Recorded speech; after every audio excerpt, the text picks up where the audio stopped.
escalated quickly. But yes, I said it once before and I'll say it again, that 15 Million Merits is a piece of art, is one of the best pieces of intellectual film that you can grace your eyes and your brain upon to absorb, because it truly is filled with so much symbolism, so much future in this episode. Like this, you always wonder about, like, what happens before all the AI gods? What happens before all the apocalyptic things that happen?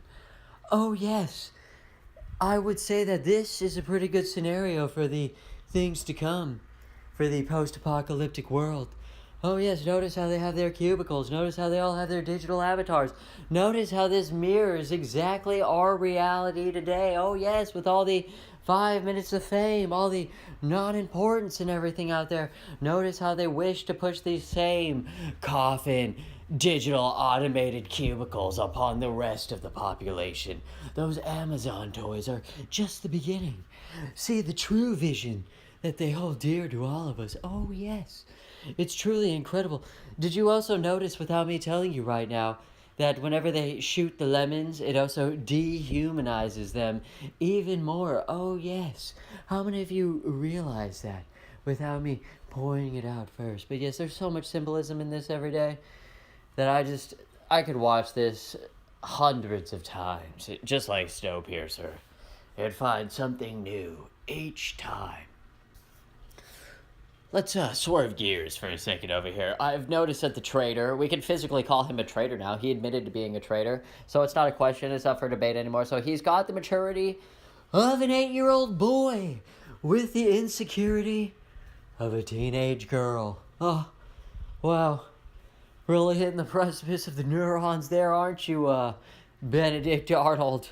Huh, it's truly incredible.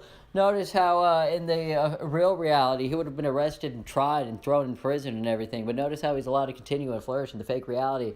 I've also have a message from St. Peter himself. Yes, I received the vision from himself. Like, you know, you enter up there, you see the gates of heaven, you see St. Peter there. St. Peter, he like pulls me over to the side, and then he doesn't really tell me anything. He just shows me a vision of something. This is what he showed me. And if I don't get it out there, you know, I keep getting this constant pain in my head over and over and over, because he promised me that I have to get this out there, because he showed it to me. So anyway, yes, this is what it is. So it's funny, because when he showed me this while I was in the gym or whatever, when I went to Google Earth, and I Googled it, oh, lo and behold, right there across from the space needle, the same thing that it was showing me. It's truly incredible how you match these things up. But yes, I'm just warning of the false flag. Everyone else is warning of the big one. I'm warning of the big one. I've already made the video about the nuclear false flag and how they're going to try to use that to propel us into the next war, how to use that to take the next step of our rights and the phase and everything. You notice everything comes in phases with these people, just like all their plans and white papers and plotting and scheming and enslavement and dehumanization and all the above right here. But oh yes, yes, yes. Since I promised St. Peter to share this message, I have shared it. I've completed my mission. So this is where I believe that the nuclear false flag will take place. Oh yes, right there in that building across the tree. You know, it's funny too, because I've also noticed that the Space Needle looks like one of those old school nuclear test site towers. Oh yeah, I mean, you know how everyone loves their symbolism and everything. I'm sure there's much more symbolism to go along and everything, but I mean, truly incredible.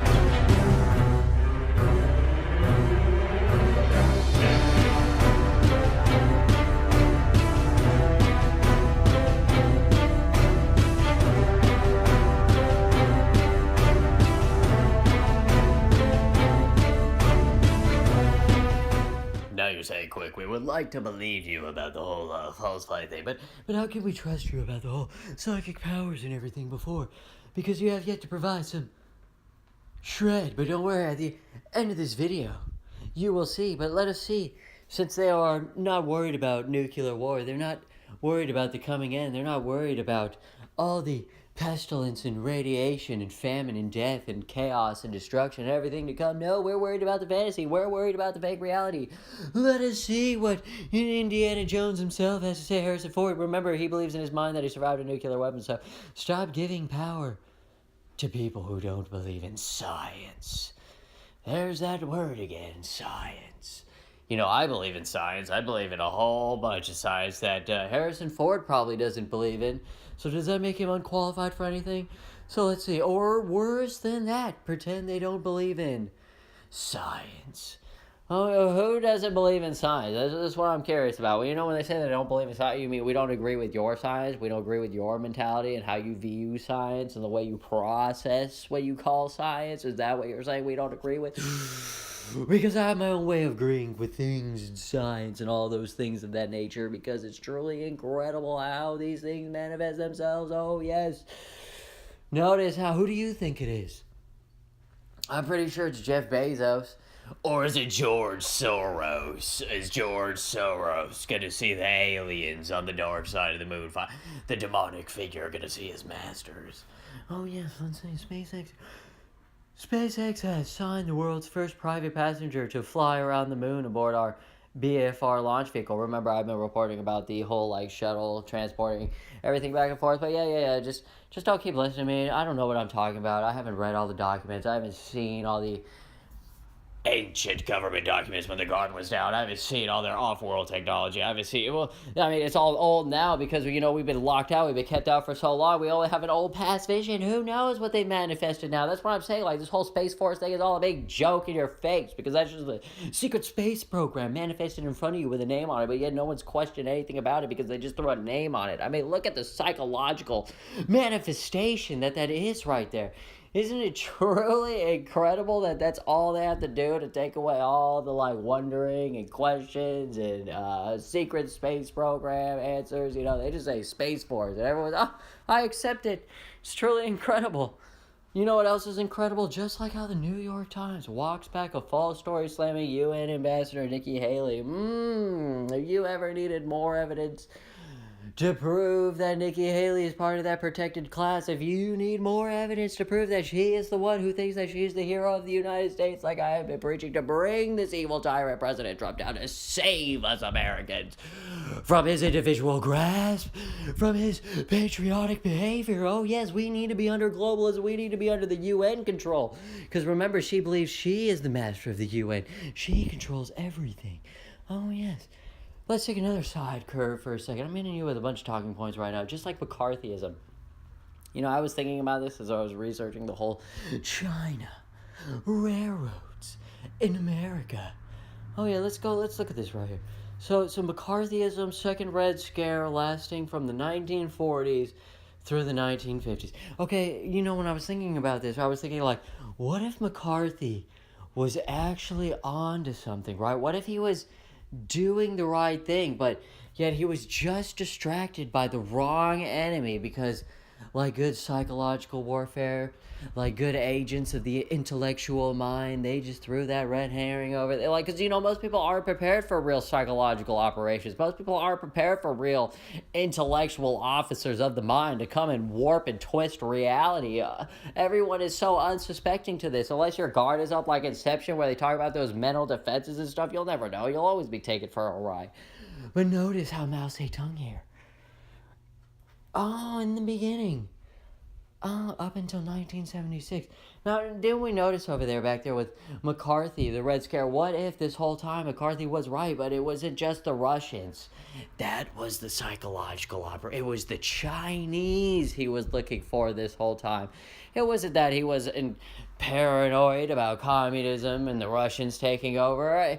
It was partially true. It's just it was communism, but the Chinese who purposely tore America and Russia. Think about it. This whole time we've been just neck and neck fighting at each other, biting at each other's face. Oh man, watch out. Here it comes. And then China in the shadows, growing, multiplying, expanding like a virus, a plague upon this planet, going unchecked, going completely unnoticed, because America's worried about the fake reality, which is Russia. Notice how George H.W. Bush's dates line up perfectly when Mao Zedong, China, and how all the second coming, everything we see right now manifesting before your very eyes. I mean, you know me, I don't believe in coincidence.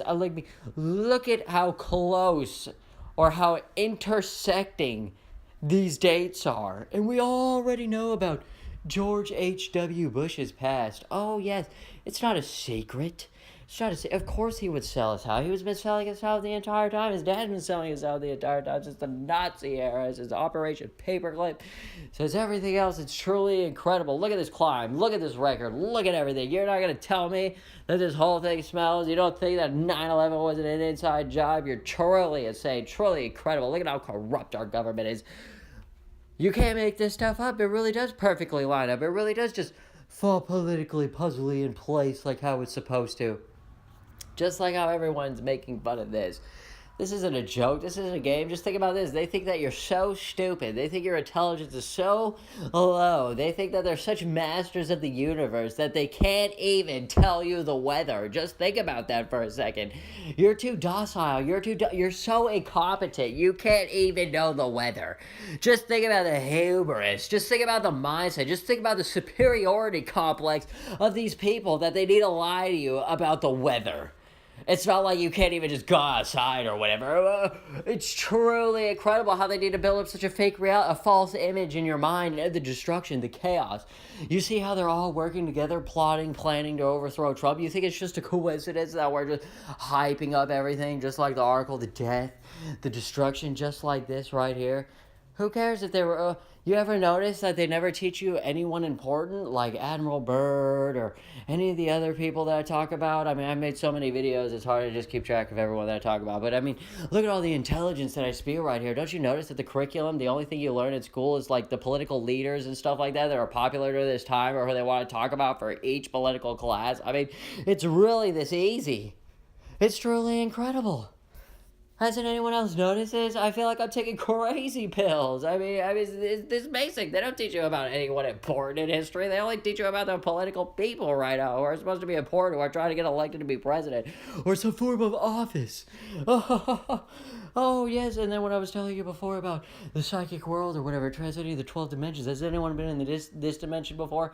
I can't make it that dark or black, but this is what it looks like. They have that black sun there with this black forest, and I always start at the beginning of this road, like at the top of this mountain, and then down there below, all you see is this dark forest with this black sun. Yes. Oh, yeah, and if you were looking for that evidence before, oh, yeah, here it is, that lucid dream journal that everyone was probably wondering about. Like, oh, you say you're a psychic, you say you're the master of the mind, but where's your lucid dreaming journal? Where's your thought journal? All those haters out there probably wondering, and then just, boom, here it comes, like the psychic hotline, answering all those questions, all those doubts that I feel in the air right there for you. Oh, yes, and then here you go, a little sneak peek to the fire that's to come. 9/11 was an inside job. Prepare yourself.